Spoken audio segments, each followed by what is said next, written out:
বছরের যে কোনো সময় ওমরা পালন করা যায়, তবে পবিত্র রমজান মাসে ওমরা পালনের আছে বিশেষ ফজিলত। চ্যাম্পিয়ন্স ট্রফি মিশন শেষ করেই রহমানুল্লাহ গুরবাজ ছুটলেন সেই ফজিলত লাভের আশায় পবিত্র মক্কায়। কাবা শরীফের সামনে দাঁড়িয়ে জানান দিলেন, দোয়া করেছেন বিশ্বের সকল মুসলিম উম্মার জন্য।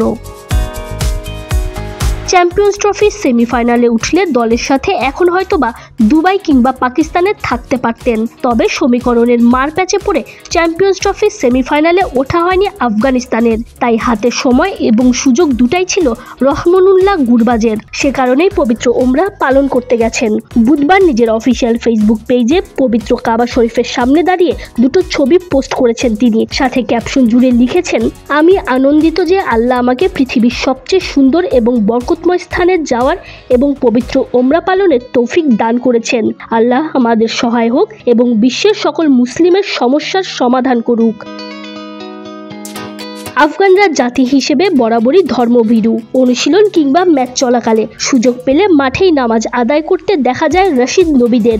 তাদের কাছে সৃষ্টিকর্তার সন্তুষ্টি সবার আগে, আর হাতে যেহেতু সময় আছে, সেটাও আবার রোজার মাসে, এমন সুযোগ রহমানুল্লাহ গুরবাজ নিশ্চয়ই হেলায় হারাতে চাইতেন না কিছুতেই।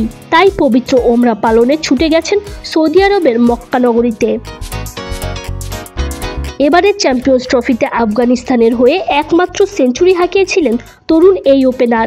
নিউজিল্যান্ডের বিপক্ষে 107 বলে 12-4 আর 1 ছক্কায় করেছিলেন 110 রান।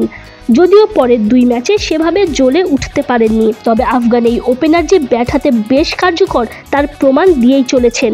আফগানিস্তানের ওপেনিং ব্যাটার সামলান উইকেটরক্ষকের দায়িত্বটাও। তবে এত ব্যস্ততার মাঝেও সুযোগ পেলে মহান আল্লাহর সন্তুষ্টি আদায় করতে ভোলেন না। ধর্মচর্চার নজির তো প্রতিনিয়তই গড়ছেন, কখনো মাঠে নামাজ আদায়, কখনো মাঠে বসেই ইফতার।